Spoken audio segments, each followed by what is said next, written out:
So before we establish the completeness of the Lebesgue spaces, we would like to ask uh, whether Lebesgue spaces can be compared to the other. In other words, is one Lebesgue space a subspace of the other? Well, according to this remark, so for a larger power or exponent, you have a smaller Lebesgue space, okay, provided that the measure space is finite. So in other words, if the measure of the domain X is finite, then the Lebesgue space having a larger power is a subspace of the Lebesgue space having a smaller power. Well, this is a direct consequence of the Holder's inequality. So first, let us take 1 over Q to be 1 over P, or I should say 1 over R minus 1 over P. Well, this is positive because P is larger than R. And in the worst case scenario, if P is equal to infinity and R is equal to 1, so if you have equality, then this ratio here is, or this 1 over Q is in 1. And of course, this is positive, so this is between 0 to 1. Okay, so that Q is in this range. In other words, Q is finite. As I said, if we apply Holder inequality, okay, but of course, there's no product. So what we do is, okay, let us take the LR norm of F, or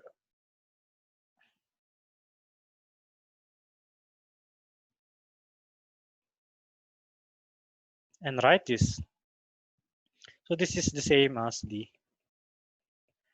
LR norm in X, now with values in R, okay? And then let us multiply by 1. So this 1 here is the constant function 1. So by Holder's inequality, this is less or equal to the LP norm of F times the LQ norm of this constant function. And you can see immediately that the LQ norm of the constant function is the measure of X raised to the power 1 over Q. So if, let's say, if F is in LP space, then as Q is finite and the measure of X is finite, then this is finite. Hence, this is also finite according to these inequalities. Therefore, F is also in LR.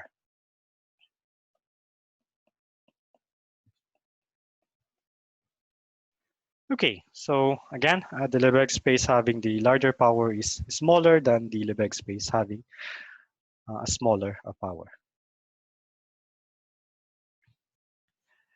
So this condition here is in fact important or crucial, because if this is not the case, then we cannot compare two Lebesgue spaces in general.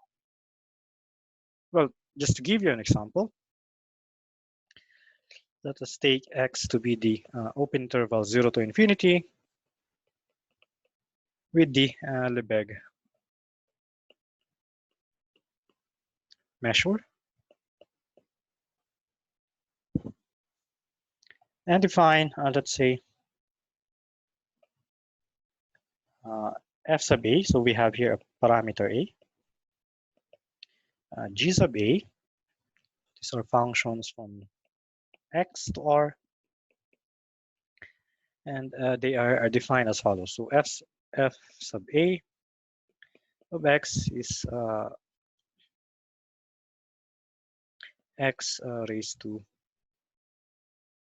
negative a times the indicator function 0 to 1. So outside 0 to 1, your function is 0. G of a is the same, but instead you take the indicator function on the open interval 1 to infinity. Okay, so this is a piecewise continuous function, hence it is measurable. So f and a, f sub a and g of a are measurable functions. Okay.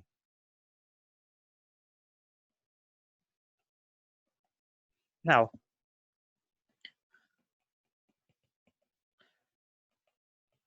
what is a? Of course, a is a real parameter.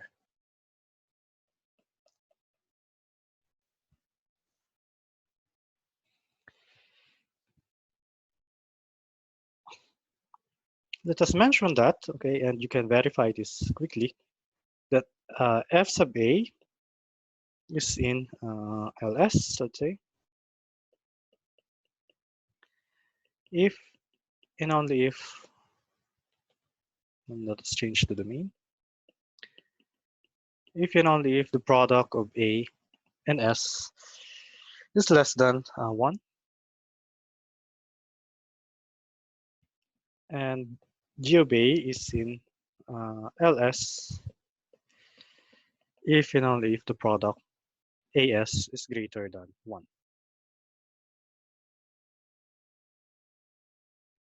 And you can verify this. For instance, if we look at the first case,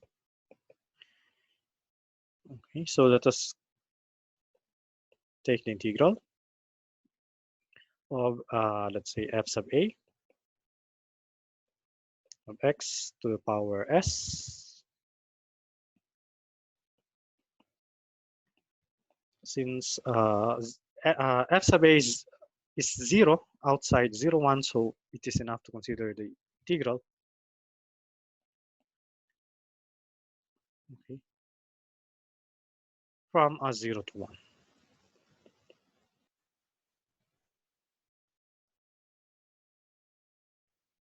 And of course, we have a discontinuity.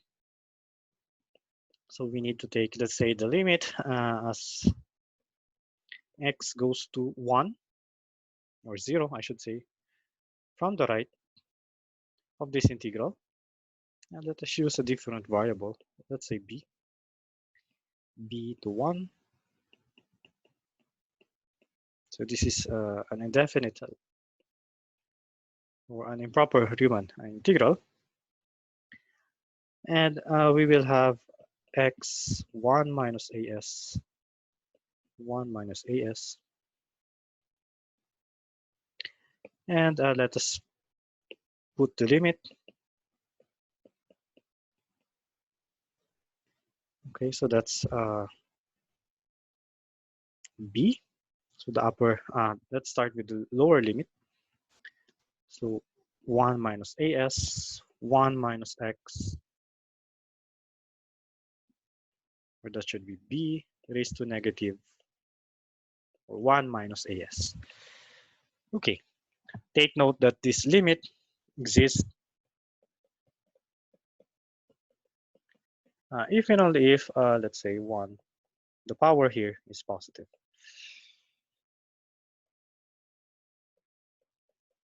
That is when as is less than 1.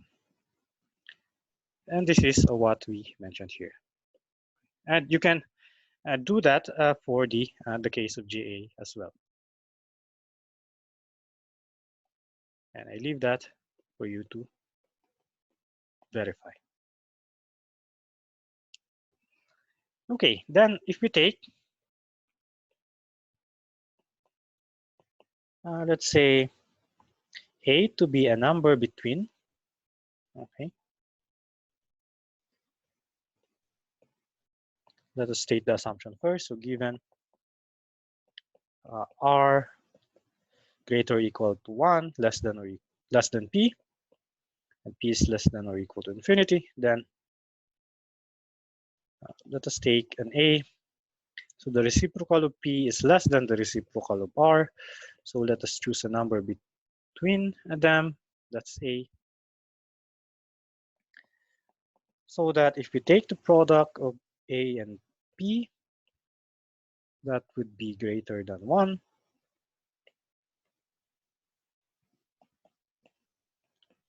And the product of a and r would be less than 1.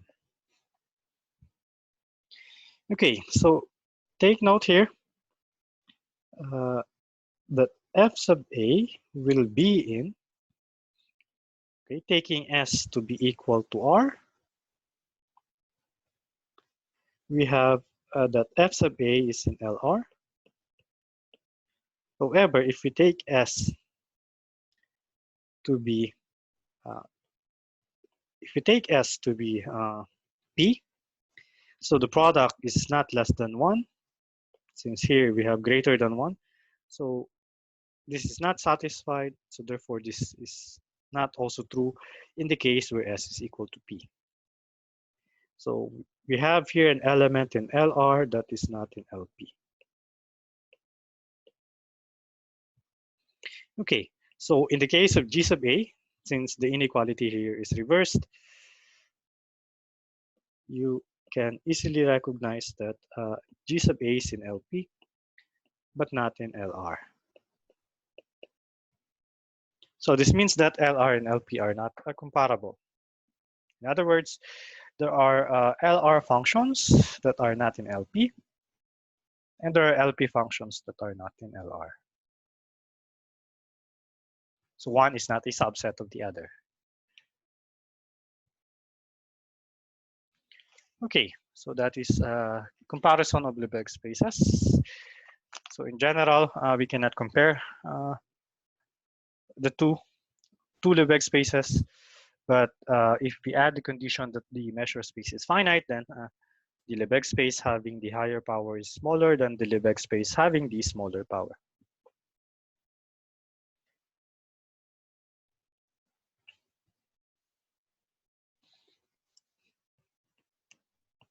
So now we go to our completeness theorem for the Lebesgue spaces, and this is due to Riess and Fisher.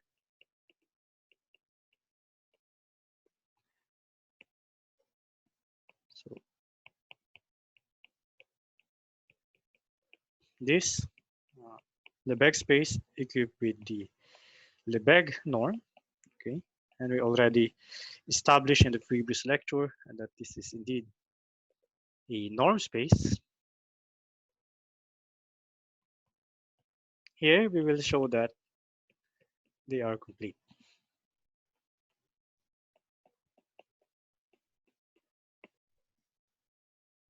Okay. Again, the same story. We need to consider separate cases when p is finite and p is infinity.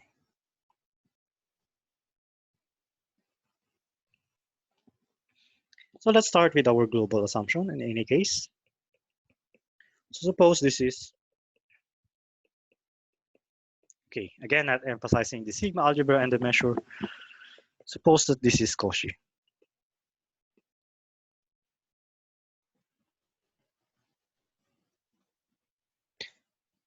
Okay. For p equals infinity, let's say for each j and k, one can find a null set and jk. So in other words, the measure is 0. And fk minus fj, the norm of this in, let's say, the L infinity norm is equal to the L infinity norm, or the norm of the difference viewed as a bounded function in x minus n j k y.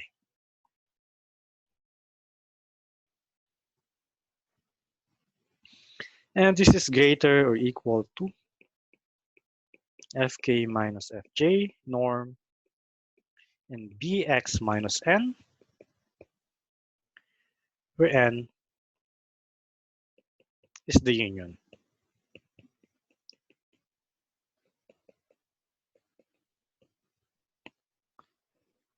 Okay.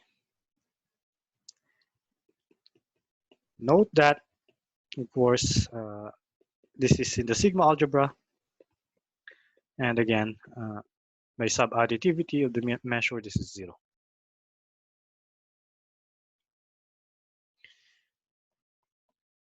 According to this inequality, we see that fk is Cauchy in this space. And since this is complete, okay, we have showed last time that the bounded functions is complete. There exists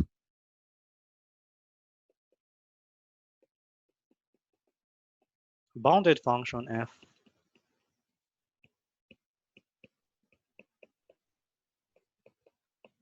in these spaces such that f sub k tends to f with respect to the norm of this space.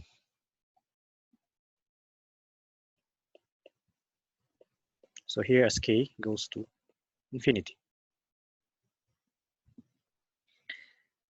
So this will be our candidate limit, but of course the definition of f or the domain of f is only in x minus n. Now if we define f by in the natural way, so we define so let us replace this by g.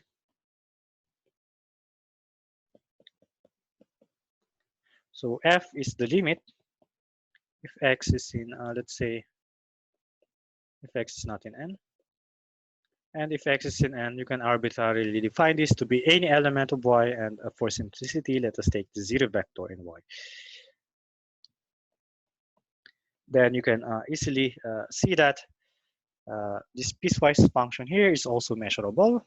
And it is essentially bounded because we know that f is the same as g, except on a null set. And since g is bounded, f is essentially bounded.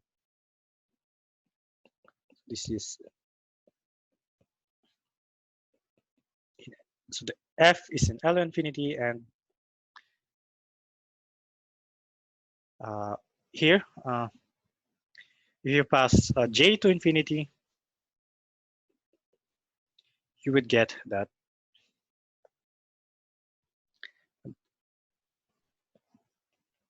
f sub k tends to f in L infinity. Since, as we said, this one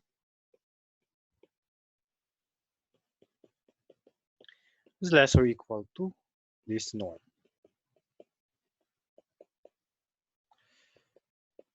X minus n, y. And since f is equal to g on this domain, we can replace this by g. Okay. So take note that this goes to 0 as k goes to infinity. Okay, so that would be the case where p is equal to infinity. You just consider the restriction of the function or the sequence of functions in L infinity, except on a null set, okay? and you view it as a bounded function except on that null set. But of course, since this estimate is only valid for, let's say, some null sets depending on the indices, you need to make a common ground, and that common null set is to be the union.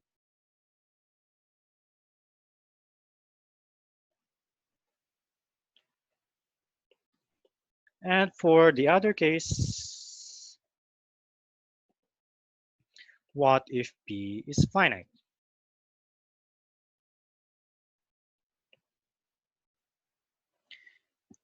This means that, okay, up to a subsequence,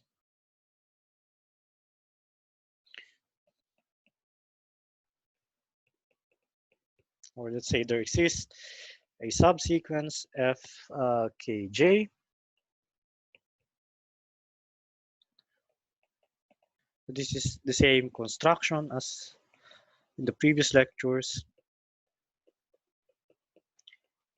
We take a subsequence in such a way that consecutive, the difference, the norm of the difference of consecutive terms is less than 1/2 raised to j.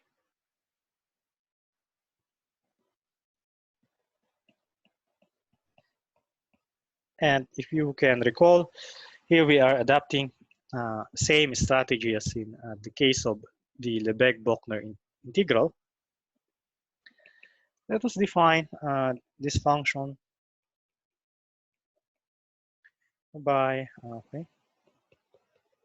the partial sum. So this is the sum, say L from 1 up to j of f sub k sub L plus 1 minus f sub k sub L. And here the norm is taken with respect to y. Of course, for all positive integer n.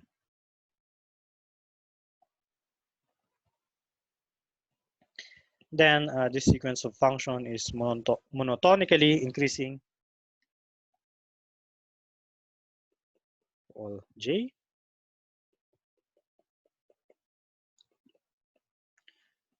So therefore, we can apply the monotone convergence theorem. Okay. Apply to the powers of g sub j, so that the limit as j goes to infinity of g sub j LP x is less or equal to this power series fk L plus 1 minus fk L. But now here we have the LP norm. Okay. And this is finite according to this estimate here. Hence,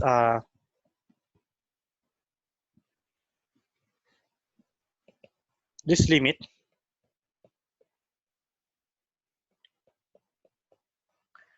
exists.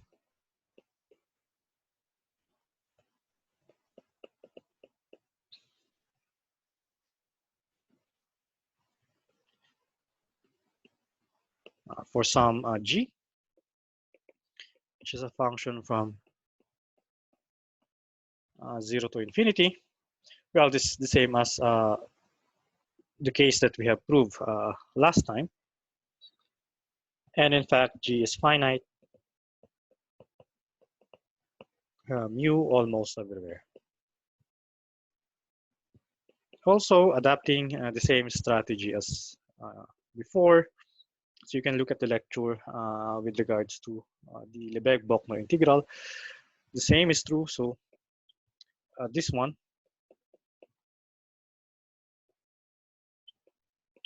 being a subset of y is Cauchy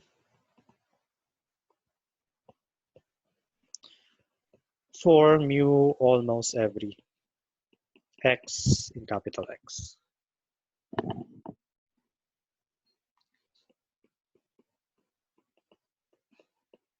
Okay, so if we define f to be this limit. Okay, if limit exists,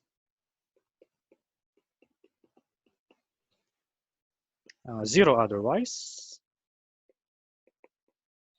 So f here is the limit of measurable functions, and one can also establish that the limit is also strongly measurable. Okay.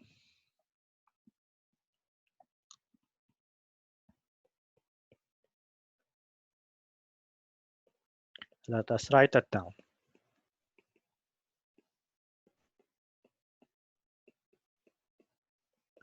Since it is a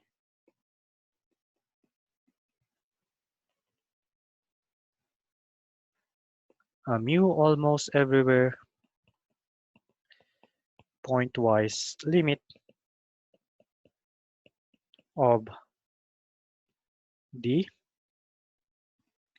mu strongly measurable functions f sub k sub j. So it remains to show that this f is indeed in LP. Okay, so according to pointwise convergence, we have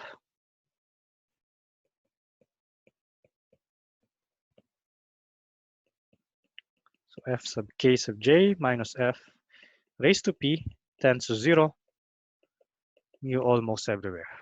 Okay, so this limit here exists almost everywhere, since this is Cauchy almost everywhere.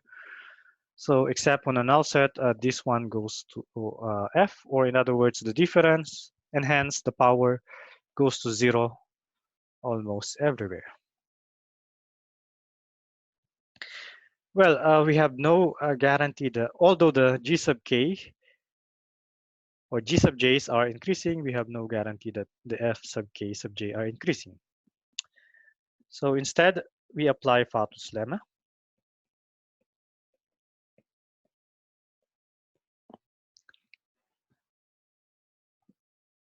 So in this case,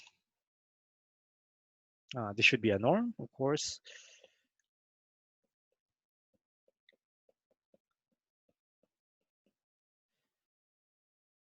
D mu.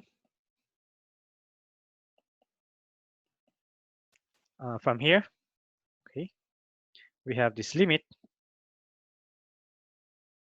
as j goes to infinity. So here the limit exists almost everywhere. So if the limit exists, then so is the limit inferior. Fato's lemma tells us that if I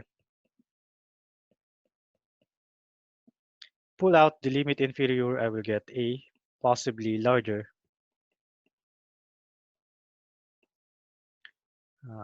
integral.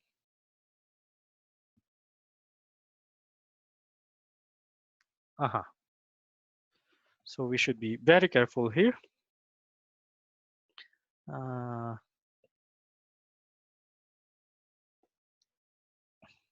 us change the index, by the way. So this should be fkl, since fkl tends to f pointwise. Okay. So here j is fixed.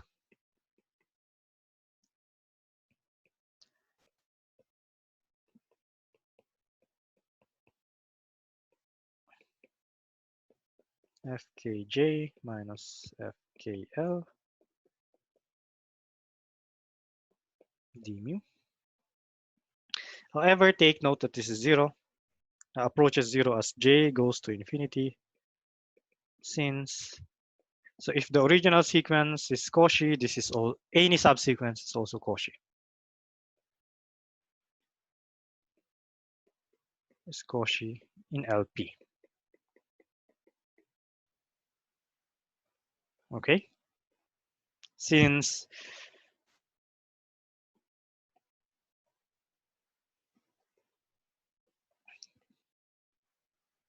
let us emphasize this part here. This is finite, okay? Since the fk and the fk sub j and the fk sub l are in LP, and we already know that LP is a vector space, so this difference is also in LP.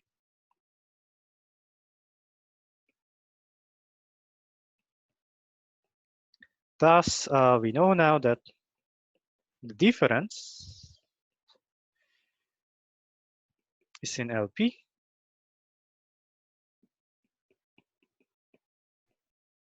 and hence F.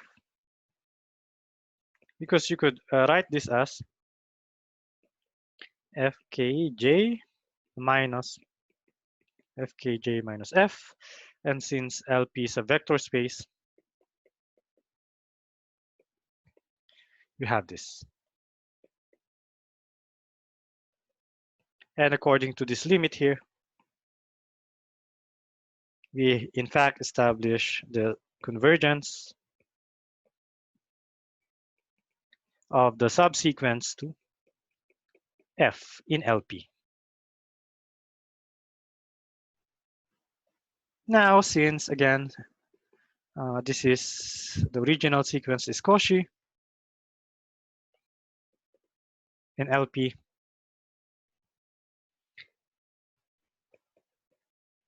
we can now conclude, according to an item and the previous exercises, that not only the subsequence is convergent to F, but in fact the whole sequence. And that proves the completeness of the Lebesgue spaces.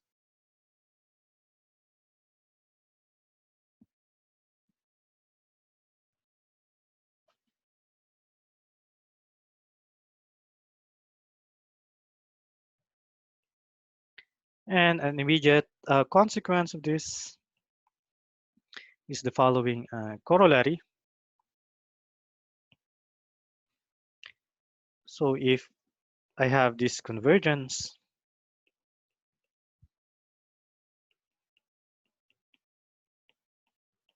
in norm, okay, then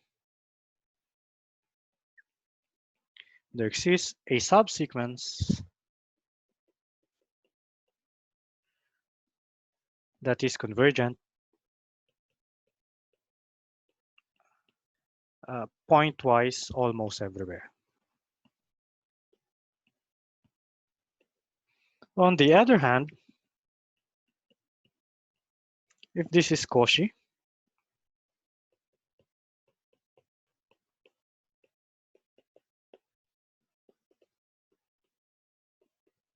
and you have pointwise convergence to some function f, mu almost everywhere, then the limit is also in LP. And in fact, the convergence is not only mu almost everywhere, but in fact, the convergence is also true in LP.